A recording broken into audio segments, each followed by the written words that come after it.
Doctor Mohammad Yunus, যিনি একদিন 18 মাস দেশ চালালেন এবং দেশটাকে সুন্দর চালিয়ে একটা মহান জায়গায় নিয়ে গিয়েছেন।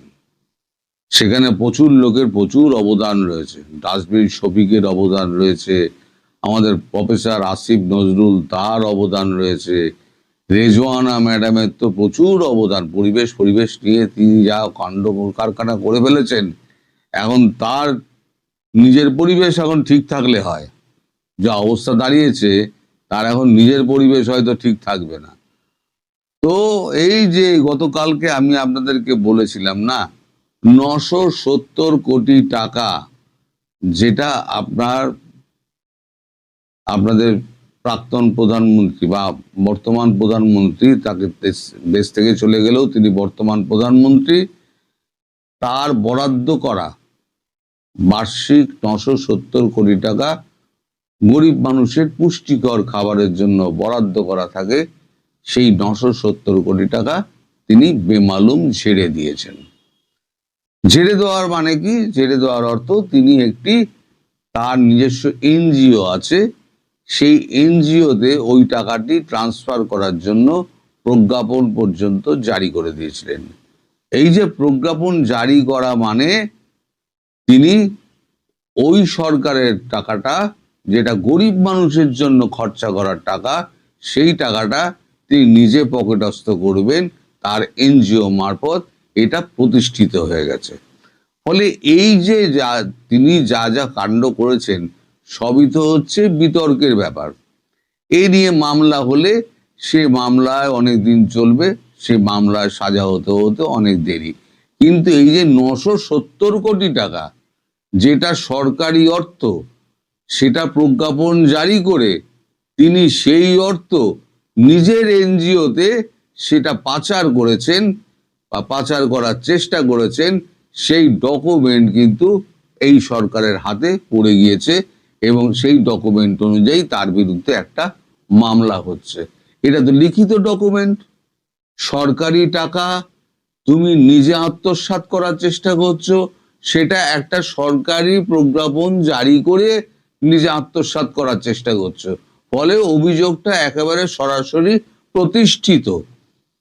এগুলো তো অন্যান্যগুলোতে গিয়ে আপনার প্রমাণ করার ব্যাপার আছে, অভিযোগ আছে, পাল্টা অভিযোগ আছে, সমস্ত কিছু চলবে। কিন্তু এই যে অভিযোগটা না, 970 কোটি টাকার অভিযোগটা, এটা একেবারে গলায় শুল হয়ে বিঁধে গেছে। এখন এই 970 কোটি টাকার জন্য প্রথম ওনাকে জেল খাটতে হবে। এই যে মামলাটা যেটা হতে যাচ্ছে, 970 কোটি টাকা নিয়ে যে মামলাটা হতে যাচ্ছে, এই মামলাটা নীতিগতভাবে ফৌজদারি মামলা হিসেবে ট্রিট করা হবে। এই মামলাটা মানে কে করবে সেটা নিয়ে এখনো সিদ্ধান্ত হয়নি। তবে বিএনপির পক্ষ থেকে নীতিগত সিদ্ধান্ত নেওয়া হয়েছে, এই মামলাটা দিয়ে শুরু করা হবে, যেখানে তাকে প্রমাণ করতে হবে যে আমি এই টাকাটা আমি সরাইনি। কিন্তু প্রমাণ করার কোনো জায়গা নেই। সরকারি প্রজ্ঞাপন তিনি জারি করে দিয়েছেন, তার সই করা রয়েছে। 970 কোটি টাকা ওই ফান্ড থেকে এনে এই ফান্ডের থেকে টাকা নিয়ে ওই এনজিওর ফান্ডে দিয়ে দাও। এনজিও টাকার, এনজিওটা বকলমে ওনার। সেখানে রিজওয়ানা ম্যামেরও আবার একটা শেয়ার রয়েছে, ডাস্টবিন শফিকের একটা শেয়ার রয়েছে। সব মিলিয়ে মিশিয়ে দেশটাকে একেবারে লুটে পুটে খাওয়ার জন্য এই 18টা মাস এরা বসেছিল এবং আরো এটাকে প্রলম্বিত করার জন্য আরো নানান রকম ছল চাতুরি করেছিল, যার একটা অংশ রাষ্ট্রপতি শাহাবুদ্দিন চুপ্পু ফাঁস করে দিয়েছেন। এইটা দিয়ে সবে শুরু। এখন আপনারা বলতেই পারেন যে এই যে বাকি মামলাগুলো কি হবে।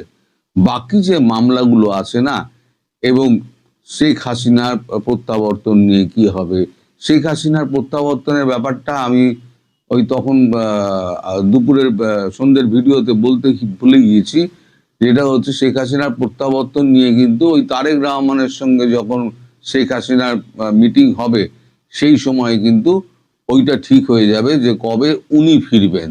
তার আগে মাঠফাট এইগুলো সমস্ত পরিষ্কার করা হচ্ছে। আমি গতকালকেও বলেছিলাম আপনাদের, সমস্ত এখন সাফাই কর্ম হচ্ছে।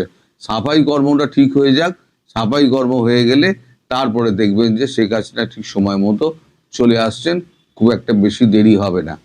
আর এই যে মার্চের 12 তারিখে আপনাদের পার্লামেন্ট বসছে, এই মার্চের 12 তারিখে পার্লামেন্টে এই যত ওই যে 164 না কতগুলো হয়তো উনি করেছিলেন, আমার কোথায় লেখা আছে আমি এখন ধরতে পারছি না, 162টা অধ্যাদেশ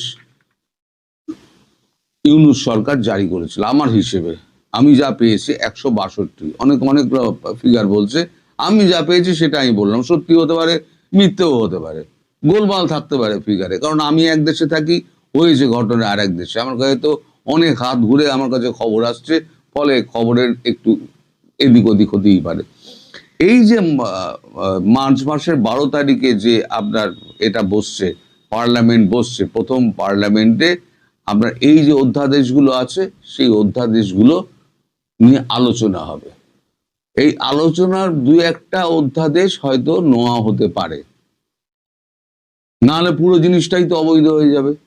যদি অধ্যাদেশটাই বাতিল হয়ে যায় তাহলে তো সরকারটাই নির্বাচনটাই বাতিল হয়ে যাবে, সমস্ত কিছু বাতিল হয়ে যাবে। ফলে দু চারটে নিরামিষ অধ্যাদেশ হয়তো আলোচনা হতে পারে এবং গৃহীত হতে পারে। এবার গৃহীত হওয়ার পর সেটা বাস্তবায়ন হবে কি হবে না, দিনের আলোর মুখ দেখবে কি দেখবে না, সেটা পরের ব্যাপার। কিন্তু এরকম 2-10টা হয়তো অধ্যাদেশ নেওয়া হবে, ওই মানে গ্রহণ করা হবে। আর বাকি যেগুলো উঠলো না সেটা অটোমেটিক্যালি বাতিল হয়ে যাবে। তার মধ্যে যেমন শেখ হাসিনার ফাঁসির আদেশ, শেখ হাসিনার বিচার, অমুকের বিরুদ্ধে মামলা, তমুককে এটা পাইয়ে দেওয়া যায়, যত কিছু আছে সব ওইগুলো বাতিলের পর্যায়ে যখন পড়ে যাবে তখন গিয়ে আসল খেলা শুরু হবে।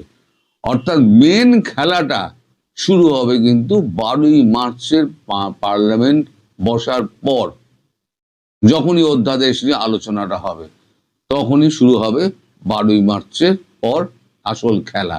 তার আগে আগের ভিডিওতে যেমন আমি বললাম যে মানে এই ভিডিও শুরুতে যেটা আমি বললাম যে ইউনূসের কপালে 970 কোটি টাকা দিয়ে 970 কোটি টাকা দিয়ে মামলা যেটা শুরু হতে যাচ্ছে সেটা তার প্রথম শুল, এবং সেই শুলে উনি বিদ্ধ হবেন।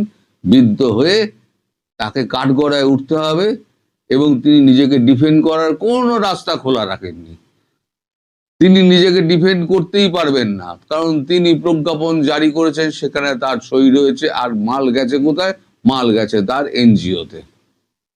পৌঁছাক বা না পৌঁছাক, মাঝপথে থাকুক, কিন্তু আদেশটা তো জারি হয়েছে। বিচারক দেখবেন ঠিক আছে আদেশ তো জারি হয়েছে, আদেশকে দিয়েছে, আদেশ দিয়ে ডক্টর ইউনূস। মাল কার? মাল হচ্ছে সরকারের। কার জন্য মাল? গরিব মানুষের মাল। কে খাচ্ছে?